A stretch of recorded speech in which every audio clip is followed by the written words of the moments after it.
आपने कई बार लोगों को कहते हुए सुना होगा कि आखिर कल किसने देखा है। ये बात सच है कि भविष्य के बारे में सही तौर पर अनुमान लगाना बहुत मुश्किल है। कोई नहीं बता सकता कि अब दुनिया भर में किस तरह के बदलाव आने वाले हैं। और बीते इस लॉकडाउन ने हमें यही एहसास कराया है कि जिंदगी इतनी अनप्रेडिक्टेबल है, यहाँ कुछ भी होना मुमकिन है।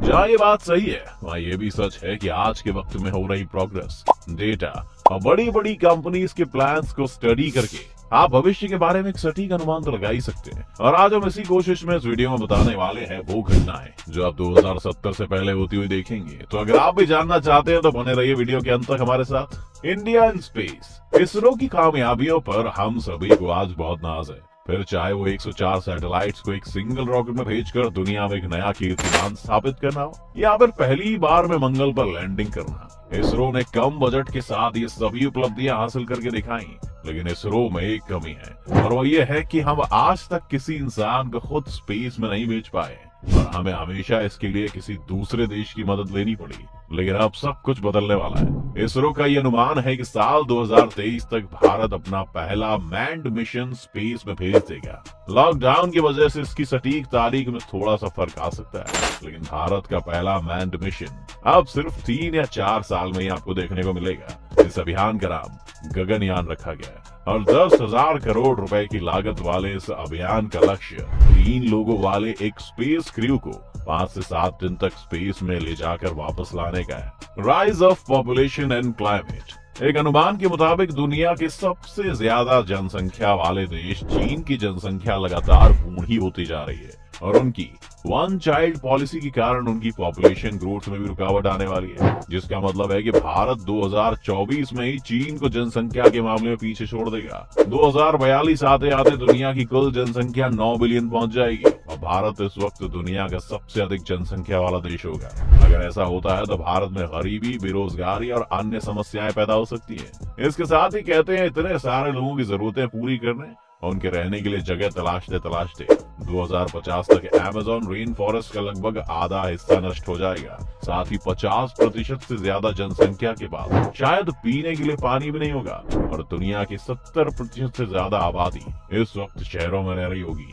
2037 में माना जा रहा है कि क्लाइमेट चेंज के कारण आर्कटिक की सारी आइस पिघलकर आर्कटिक ओशियन में चली जाएगी, जिससे समुद्र का स्तर भी बढ़ सकता है। यूं तो इससे काफी नुकसान है, पर चीन को इससे निजी तौर पर यह फायदा है कि उनके लिए यूरोप से व्यापार का एक और समुद्री रास्ता भी इससे खुल सकता है। एलॉन मस्क, आने वाले कुछ साल पूरी तरह से एलॉन मस्क के होने वाले हैं।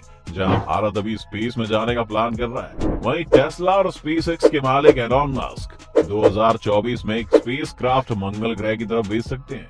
इस स्पेस क्राफ्ट में एलॉन लोगों के बजाय पहले कार्गो मंगल ग्रह तक भेजेंगे और अगर ये मिशन सक्सेसफुल हो जाता है तो 2026-2027 में एलॉन का मन मंगल की धरती पर पहला ह्यूमन क्रू भेजने का भी है। कार्गो भेजने से एलॉन मस्क ये टेस्ट करना चाहते हैं कि क्या बड़ी संख्या में लोगों को मार्स तक भेजा जा सकता है। साथ ही एलॉन मस्क का प्लान मार्स पर बस्तियां बसाने का है, जिसके लिए वहां पर बिल्डिंग मटेरियल से लेकर कंप्यूटर्स और न जाने किस किस तरह के उपकरणों की जरूरत पड़ेगी और इसके लिए बड़ी मात्रा में उन्हें धरती से ये सामान वहां भेजना पड़ेगा। इसके अलावा एलॉन मस्क के हिसाब से 2025 तक वो अपने न्यूरालिंक प्रोजेक्ट को भी पब्लिक के सामने ले आएंगे। न्यूरालिंक वो प्रोजेक्ट है दोस्तों जिसमें एक इंसान के सर में ड्रिल करके उसके ब्रेन में एक चिप फिट की जाएगी जो ब्रेन की ही इलेक्ट्रिसिटी से चलेगी। इस चिप का मकसद मानसिक रोगों से बीमार लोगों के दिमाग में बंद पड़ गए हिस्सों को फिर से एक्टिव करना होगा, जिससे पैरालिसिस से लेकर कई अन्य समस्याओं से जूझ रहे लोग ठीक हो पाएंगे। एलॉन का मानना है कि 2040 तक आते आते तो चिप्स इस तरह से काम करने लग जाएंगी कि 2 इंसान जिनके दिमाग में चिप इंसर्टेड है उन्हें आपस में बात करने के लिए बोलने की भी जरूरत नहीं पड़ेगी और वो सिर्फ इस चिप की मदद से एक दूसरे से इंटरेक्ट कर पाएंगे। International space station and NASA, बहुत से लोग शायद ये बात ना जानते हो कि धरती के बाहर एक इंटरनेशनल स्पेस स्टेशन है जहां हर 6 महीने या साल भर में नए एस्ट्रोनॉट्स रहने जाते हैं और वो वहां से ही धरती को ऑब्जर्व करते हैं। साथ ही स्पेस में बहुत से एक्सपेरिमेंट्स को भी अंजाम देते हैं। 1998 में लॉन्च हुए इंटरनेशनल स्पेस स्टेशन या ISS को 2024 में डिकमीशन किया जा सकता है।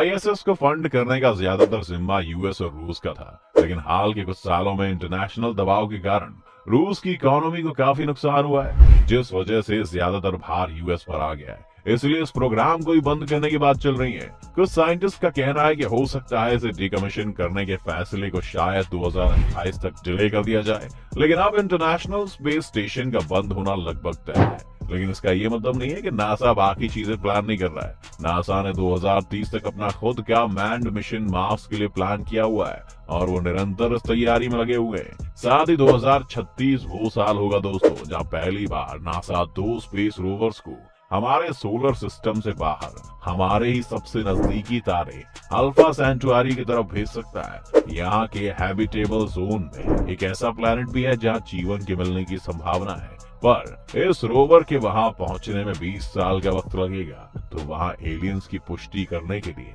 हमें 2056 तक रुकना पड़ सकता है। Electric vehicles and clean energy. दोस्तों ये अंदेशा लगाया जा रहा है कि अगर नए तेल के कुएं हमें नहीं मिलते हैं तो 2050 तक धरती के सभी फॉसिल फ्यूल खत्म हो जाएंगे। फिर ना गाड़ी चलाने के लिए तेल होगा, ना बिजली बनाने के लिए फॉसिल फ्यूल। इसलिए आप देखेंगे कि 2070 आते आते हम पूरी तरह से इलेक्ट्रिक व्हीकल्स पर शिफ्ट हो जाएंगे और आपको पेट्रोल पंप से ज्यादा चार्जिंग स्टेशन दुनिया में देखने को मिलेंगे। इसके अलावा हर तरफ स्मार्ट हाईवेज बनाने की भी बात चल रही है, जिन पर गाड़ी चलते चलते खुद ही चार्ज हो सकती है, उसे कहीं भी रुकने की जरूरत नहीं है। एनर्जी के सेक्टर में आप देखेंगे कि 2070 तक हम सोलर और विंड एनर्जी से तो बिजली बना ही रहे होंगे, लेकिन हमारी ज्यादातर बिजली न्यूक्लियर पावर प्लांट से आएगी। चीन जो अभी आर्टिफिशियल सन अपने यहाँ बना रहा है, अगर वो प्रोजेक्ट सक्सेसफुल हो जाता है तो आपको क्लीन न्यूक्लियर एनर्जी मिलेगी जिससे कोई रेडियो एक्टिव रेडिएशन नहीं निकलेगा और ज्यादातर देश इसी तरीके से बिजली बनाना शुरू कर देंगे। Technological singularity. 2045 साल आपको थोड़ा सा डरा सकता है। कहते हैं कि ये साल टेक्नोलॉजिकल सिंगुलैरिटी का होगा, यानी 2045 तक टेक्नोलॉजी इतनी ज्यादा जटिल हो जाएगी कि किसी भी इंसान के लिए इसे समझ पाना मुश्किल हो जाएगा। ये निश्चित तौर पर वो युग भी हो सकता है जब एआई आखिरकार इंसानों को हर क्षेत्र में डोमिनेट करने लगेगी और इंसानों का उनके सामने कोई मुकाबला नहीं रह जाएगा। इसके तर्क ये भी है कि 2045 तक सभी इंसान अपने अंदर किसी न किसी तरह के टेक्नोलॉजिकल इम्प्लांट्स कराते रहेंगे, जिससे मशीनों के साथ साथ हम भी समांतर गति से विकसित होते रहेंगे। तो ये बातें सुनकर क्या आप भविष्य के लिए एक्साइटेड हैं या आपको धरती की चिंता होने लगी है? आप भविष्य को कैसे देखते हैं हमें कमेंट्स में लिखकर जरूर बताएं। साथ ही अगर ये वीडियो आपको पसंद आया हो तो वीडियो को लाइक करें और ज्यादा से ज्यादा चैनल को सब्सक्राइब करना भी ना भूलें।